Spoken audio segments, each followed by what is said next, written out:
Applying effective design. Application for Module 2. The target audience that is the slide presentation is going to be made for is middle school students. 6th, 7th, and 8th graders are at my site. We have a wide ethnic distribution at this site. It's a very diverse school, and many students come from a very affluent background. We do have a 1-to-1 ratio of Chromebooks about 95% of the time, and our gender distribution is fairly equal throughout the whole school, along with in the individual classrooms.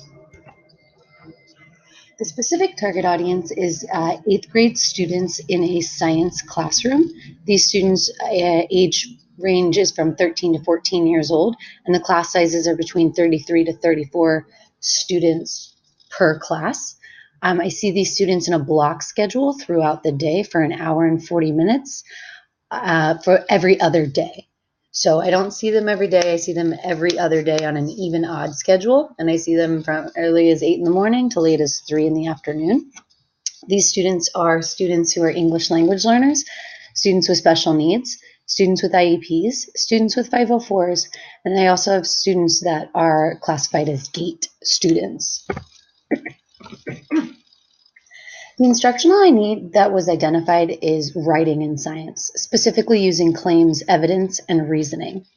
How this need was identified was through various summary writing tasks that have occurred throughout the year, along with a question that was on a recent culminating formal assessment. The question was about a scientist named Rutherford and his theory. What were the claims and the evidence that proved his theory? And students did very poorly on this. So we identified the need that writing in science should be a focus.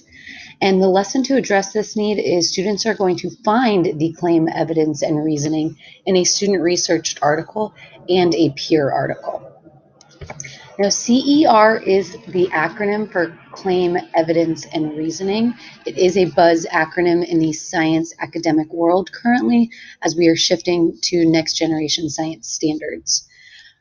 Students are going to be finding the claim, evidence, and reasoning from an article, an image, a video, or illustration that interests them on climate change. That is our next unit. When I reference article from now on, I do mean article, image, video, or illustration, because students have the choice in how they are going to create their product. They are going to be posting this on Padlet, and then they do have to construct a written summary along with completing some graphic organizers and a source rubric. The level of prior knowledge, this is a new unit for the students. It's the effects and reasoning of climate change. So they will construct a modified KWL chart. On the page out of the lab manual with a new unit title on it, the rest of the page is blank, and students will be writing anything they think they know about climate change. We will be revisiting this in a separate activity since climate change is still data is being gathered, and it can be a controversial educational subject. So we will go back to some of these things that students think they know to check the accuracy of it later. They will then be writing any question at all that they have about or around involving climate change. It can be as simple as what is climate to a more elevated question of what are the effects on climate change of different population species. They will then create a group poster with a summary of their individual brainstorm, and then they're going to find and post their article and use the CER graphic organizers.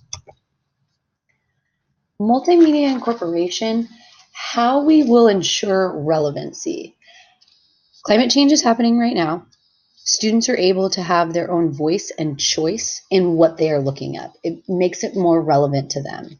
The real world connection, how we are going to use the media, is students are going to have to research their own article that's happening right now, that's happened within the past couple years.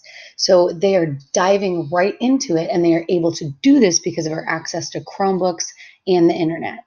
They're going to be interacting with their text. They have to print out a hard copy, and we are marking the text. They also have to interact with their peers through the Padlet program, which is accessed as a discussion board type screen. So they're going to be building their information literacy skills and exposing themselves to factual data outside of the classroom. And we're only able to do this because of the media that we have as a resource.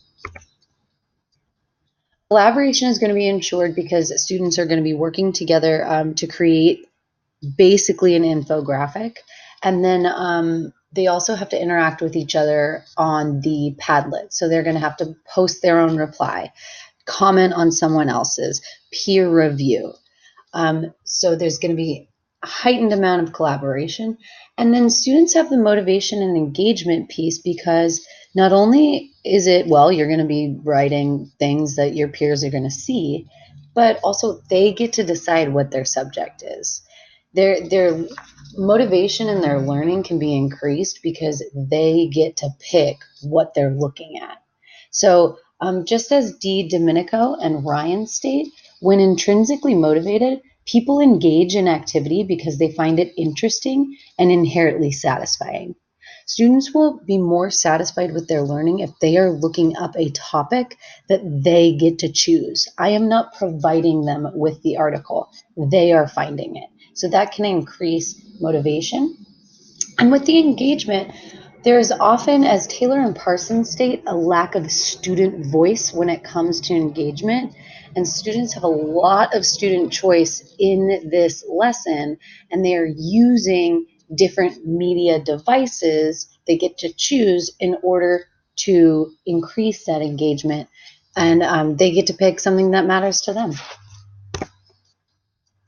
There will be an informal and formal assessment to this lesson. The informal assessments will be continuous, and the formal assessment will be a quiz where students receive an excerpt of an article in which they'll have to write a short paragraph on what is the claim, evidence, and reasoning of the article. The informal assessments will be the construction of the summary, completion of the CER graphic organizer for their own article and a peer's, along with the source evaluation rubric. This will scaffold and support the students in being successful in the formal assessment. My challenge areas, one has been technology. My internet has not been working, and the programs I am using to complete a product require the internet. That has been my hugest problem to date with the internet. In creating the presentation slide, becoming more familiar with PowerPoint is something that I need to work on. I use PowerPoint all the time, almost every day for so many things that I do, but I use it in the way that works for me, and I haven't explored other ways to use it. I don't know how to jump to any slide within a presentation.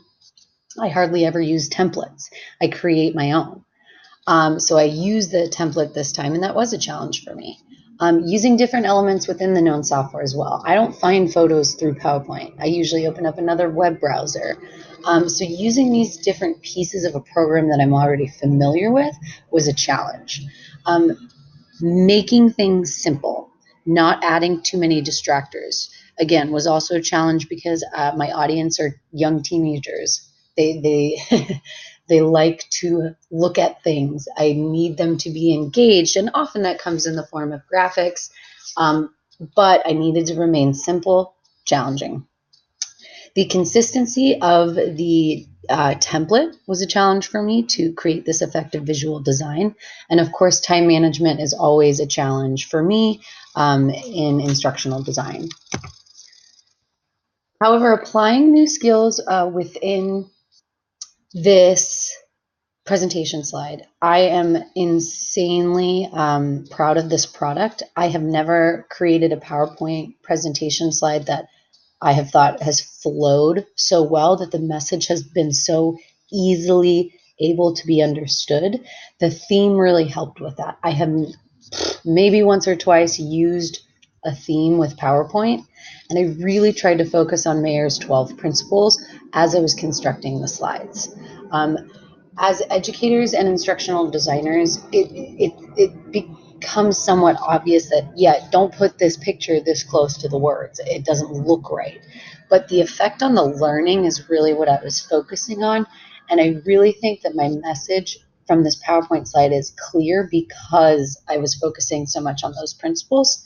Again, the simplicity was a factor for me because I often use words and graphics. And as Mayer states, we use words and graphics to promote learning, but not all graphics are equally effective. I had to rein in putting more graphics in because I realized it wasn't necessary for the message I was trying to get across. So I really exercise that simplicity, and the variety in the slides really does help because you're not looking at the same thing over and over, yet that theme remained consistent. I'm trying to use different programs and media within my classroom to promote learning. I am using the new program Padlet. I haven't used it before, but students will be able to digitally communicate and interact with each other, promoting that collaboration and engagement piece.